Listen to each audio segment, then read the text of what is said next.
Good evening. আজকে আমরা সল্টলেক থেকে বেরিয়ে পড়লাম। তো সল্টলেক থেকে বেরিয়ে তেল ভরে নিলাম প্রথমেই পেট্রোল পাম্প থেকে। গাড়িতে তেল ভরে নিয়ে এবার সোজা নর্থ বেঙ্গলের দিকে রওনা দিচ্ছি। আজকের টার্গেট আমাদের বহরমপুর অথবা মালদা। তো দেখি কত তাড়াতাড়ি আমরা পৌঁছতে পারি, কারণ রাস্তার কন্ডিশন দেখে আমাদের এগোতে হবে। আর রাতের বেলা বেশি তাড়াহুড়ো করাও চলবে না, আবার এখন অফিস টাইম। সুতরাং কলকাতা ছাড়তে ছাড়তেই প্রচুর জ্যাম। তো সেগুলো পেরিয়ে সুস্থভাবে পৌঁছে যাওয়াটাই আমাদের মানে প্রধান উদ্দেশ্য। আর আমাদের ট্যুর এবারে অনেক দিনই। তো আপনারা বুঝতেই পারছেন আমরা মানে ত্রিপুরার দিকে রওনা হচ্ছি বাই কার। তো চলুন আমাদের সাথে। আমরা বেলঘরিয়া এক্সপ্রেসওয়েতে উঠে পড়েছি। তো বেলঘড়িয়া এক্সপ্রেসওয়ে সোজা যাব। বেশ কিছুটা যাওয়ার পর আবার ইউটার্ন নিয়ে আমাদের কল্যাণী এক্সপ্রেসওয়েতে যা ঢুকতে হবে। তো দেখি আমরা কত তাড়াতাড়ি পৌঁছতে পারি। আবার বেশি তাড়াহুড়োও করা যাবে না, বেশি দেরিও করা যাবে না। সব মিলিয়ে একটা অদ্ভুত পরিস্থিতি। আবার রাস্তার মধ্যে তো কুয়াশা ফুয়াশার উৎপাত যদি থাকে, তাহলে সেটা আর একটা প্রবলেম হয়ে যাবে। তো যাই দেখি আমরা কত তাড়াতাড়ি পৌঁছতে পারি। আমরা এখন কল্যাণী এক্সপ্রেসওয়ে দিয়ে চলেছি। তো অফিস থেকে বেরিয়েছিলাম 5টা, কল্যাণী সল্টলেক থেকে। কল্যাণী এক্সপ্রেসওয়ে আসতে প্রায় এখন 7টা 10 হয়ে গেল।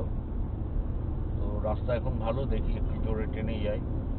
আর সব দিকের রিপোর্ট তো রাতের বেলা ভালো কুয়াশা পড়ছে। তো কীরকম কী রাস্তার অবস্থা থাকে সেই অনুযায়ী আমরা দেখবো কত দূর যাওয়া যায়। কল্যাণী এখান থেকে 32 কিলোমিটার। আমরা কাপা মোড় দিয়ে কল্যাণী এক্সপ্রেসওয়ের কাপা মোড় থেকে ডান দিকে ঢুকে গেলাম। এটা ওই হরিণঘাটা রোড।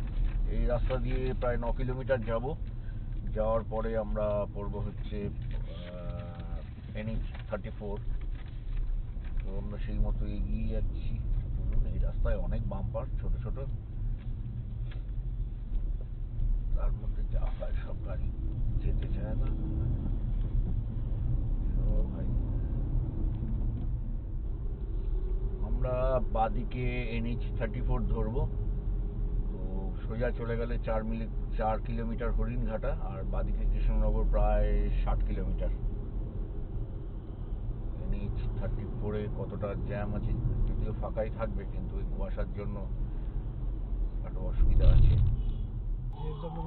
আমরা বাদিকে ঢুকে NH-34, ডান দিকে ওপর দিয়ে ফ্লাইওভারটা যাচ্ছে, এর পাশ থেকে গিয়ে আমরা NH-34 যেটা সোজা মালদা শিলিগুড়ি যাচ্ছে সেই রাস্তায় উঠবো। আর এখন সময় 8টা 10 ক্রস করছি। আমরা এখন ক্রস করছি হচ্ছে ফুলিয়া, ক্রস করে গেছি।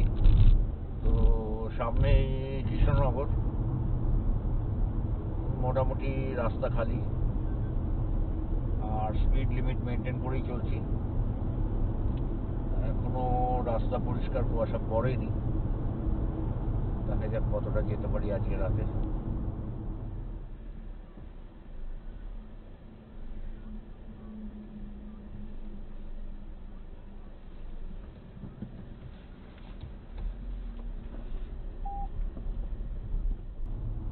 আমরা কৃষ্ণনগরে খেয়ে নিলাম। খেয়ে নিয়ে এখন সময় 9:30, 9:34-35। আমরা এখন বহরমপুরের দিকে এগিয়ে যাচ্ছি। দেখি কত দূর যাওয়া যায়। আর যতটা পারবো যাবো, তারপরে কোনো একটা হোটেলে থেকে যাবো। আপাতত এই প্ল্যানিং। আর রাস্তার অবস্থা এরকম, তবে কুয়াশা ধীরে ধীরে চলছে। এইখানে হঠাৎ করে নাকা চেকিং হলো টোল ট্যাক্সটা ক্রস করে। তো নাকা চেকিংয়ের পরে আবার দেখে নিল, দেখে নিয়ে বললো এগিয়ে যান। যাচ্ছি। সব কিছুতে নাকা চেকিংয়ের নামেও তো ভয় লাগে। ভালো করে খেয়াল করে দেখলাম যে হাতে করে কিছু ঢুকিয়ে দিচ্ছে নাকি ব্যাগে। আবার দেখলাম এসব তুলে ফুলে ভিডিও একজন করলো, সে ভিডিওটা ভালো এসছে নাকি সেটাও দেখছিল। তো এই আর কি। এখন রাত প্রায় 10টা। এখন সময় 10টা 45। আমরা মালদা 135, বহরমপুর 7 কিলোমিটার। আমরা বহরমপুর বাইপাসে উঠবো। Right to continue on Berhampur Bypass Road, National Highway 12. আমরা বহরমপুর বাইপাস ধরবো, রাইটের দিকে বহরমপুর বাইপাসে চলে যাব, আর লেফটের দিক দিয়ে গেলে বহরমপুর টাউনে। আমরা এখন Keep right to বাইপাসে continue on Berhampur Bypass Road. আমরা এখন এই রাইটে যাচ্ছি বহরমপুর বাইপাস, Continue for 129 লেফটে হচ্ছে kilometers. টাউন। চল ভাই,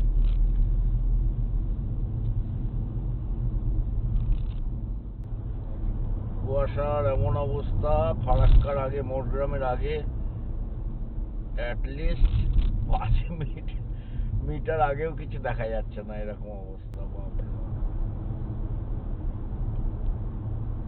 এমন কুয়াশার সামনে রাস্তায় দেখা যাচ্ছে না।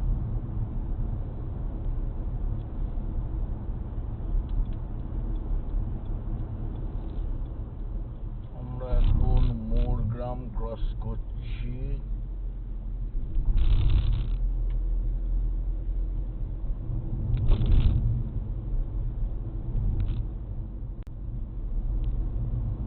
সময় 11:20।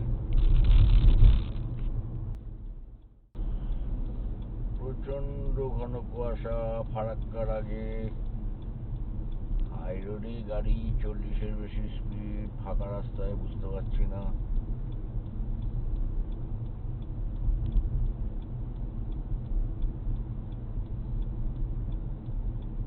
দশ মিটার দূরের গাড়িও দেখা যাচ্ছে না। ভয় হচ্ছে কোনো গাড়ি যদি এমনি দাঁড়িয়ে থাকে, মুশকিল। দেখা যাক। এখন সময় প্রায় রাত্রি 11:40। আমরা এখন ফারাক্কার দিকে এগিয়ে চলেছি। এখন সময় হচ্ছে 12টা, রাত্রি 12:15। তো আমরা ফারাক্কাতে হোটেলে থাকবো।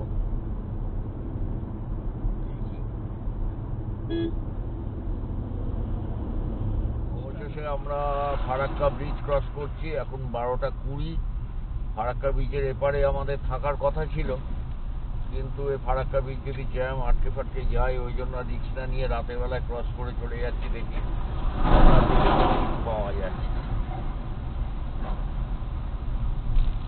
এখানে ওভারটেক করাও যায় না। আমরা মালদাতে ঢুকে পড়লাম। মালদা বাইপাস আমাদের ডান দিকে, আর আমরা বাদিকে মালদা টাউনের দিকে ঢুকে পড়েছি, কারণ এখানেই কোনো হোটেল দেখে আমরা থেকেই যাব। কিন্তু মালদা ঢুকতে ঢুকতেই মানে চারিদিকে আর কি একটু কুয়াশা পড়েছে।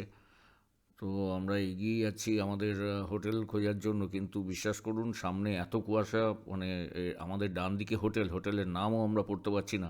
মনোরমা হোটেল, যেখানে আমরা থাকবো, ওদের সাথে ফোনে কথাও হয়েছে।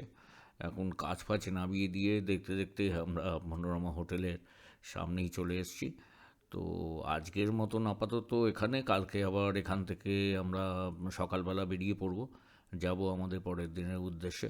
তো আপনারা আমাদের সাথে থাকুন পরের পর্বগুলোর জন্য। ধন্যবাদ।